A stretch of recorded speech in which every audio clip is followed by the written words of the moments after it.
Welcome to episode 15 of the DPF Doctor TV. This is our weekly roundup of what's been happening here at the network and to bring you some advice on all things DPF and answer any questions that people have sent in.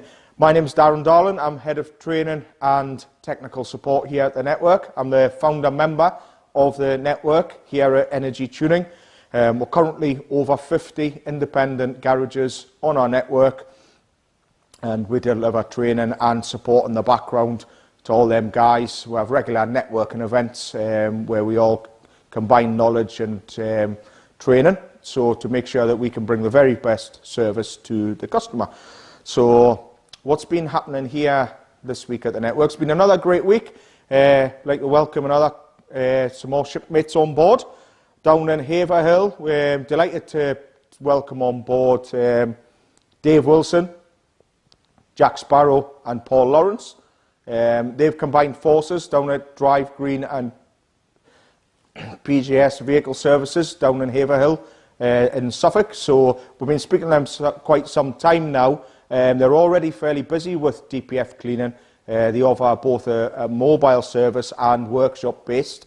But they decided that they wanted to up their game, and we've been in talks for a while and decided that it was a right fit for all of us. So we're looking forward to working with them and brushing up their skill set and making them a little bit more efficient at the job, and that's so they can then grow the level of work that they're already doing and be more successful. So delighted to have them on board. Great guys. We have another great guy that's very close to joining on board, so we'll welcome on next week once everything's confirmed. So delighted with that. Looking forward to working with them. So a bit of a tip this week. Now it's getting into colder weather. We'll try and give out a bit of advice to people. So we always see an increase, getting into the frosty mornings, which are starting to creep in now. We always see an increase in DPF problems. Now, the temperature won't affect some of the problems we see where it could be caused by a boost leak or things like that. But something to consider is, when the frosty mornings come, if your vehicle's idling for long periods of time, outside your home and on your driveway, then the vehicle's not able to regenerate when it's sitting there on tick over. So just maybe schedule an extra journey per week where the vehicle will be allowed to regenerate. Now, something to consider is we have a lot of customers that when they come in, they're quite, they've researched DPFs and they understand that they need to go for a regular journey of usually over 20 minutes. But one bit of advice we always give people in the winter time, that 20-minute journey ideally needs to be that little bit longer, just to allow for the engine. If it's, once we get into the minus figures, if it's minus 2 or 3 degrees outside, your engine will take a little bit longer to get up to full operating temperature. So in the summertime, that first sort of 5 minutes of your journey when the vehicle's up to full temperature, it's not going to be when you get right into the sort of depths of winter. So if it's either ticking over for a long time, or if not, you're going straight into your journey, just allow a little bit longer for that regeneration to complete. It's something that can make a real difference. So my suggestion is, if you've got a route that you go once a week to allow the vehicle to perform a regeneration, then make sure that engine's up to full operating temperature before going on that journey. In that case, the journey time can remain the same as what it is in the summertime. So there are a few little things that we see creeping in the winter, so just be mindful of that.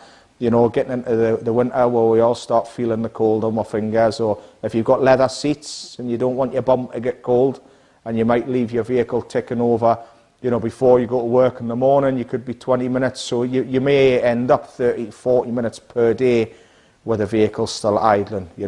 An unrelated thing to DPF problems, we often in our own workshop get customers worrying about the fuel economy dropping off in the winter time, and that's partly because of sitting there idling a lot of the time. Obviously, you've got a lot more consumers on the car with heated seats and things like that, So just something to consider in the winter time. Just add in that little bit extra time on your journey. Especially if your DPF light has come on, don't be alarmed if the journey's that little bit longer before it completes a regeneration. So more so to do with the vehicle getting up to temperature than it is once it's up to operating temperature. So just something to be mindful of and take that into consideration, and it might reduce your DPF problems, and you're less likely to need to give us a call. So, so hopefully you found that a useful bit of information. Something else, really looking forward to. Recently we've had a few training events in other areas out on our travels, so looking forward this weekend to be back on home soil, back in my own workshop, where we've got the guys coming up from Suffolk, and we've also got some techies coming up from Newark. So a bit of a smaller training day, so it'll be quite, you know, it'll be good. It'll be, you know, we'll spend a little bit more one-on-one time with the guys and stuff like that. So really looking forward to that, being back in my own workshop this weekend. So I'm sure if you're on social media, you see some photographs and stuff like that going on. So really looking forward to, you know, it's a part of the job that I really enjoy when we all get together for training and sharing knowledge. So that'll be on Saturday here in Ashington at Energy Tuning Limited. So any local customers, you will know that, you know, if the doors will be open, but we will be hosting training, unfortunately, you know. So, so that's been episode 15. Thanks for watching. We'll be back with another announcement of another great new addition to the network next week. So make sure you tune in for episode 16. So thanks for watching.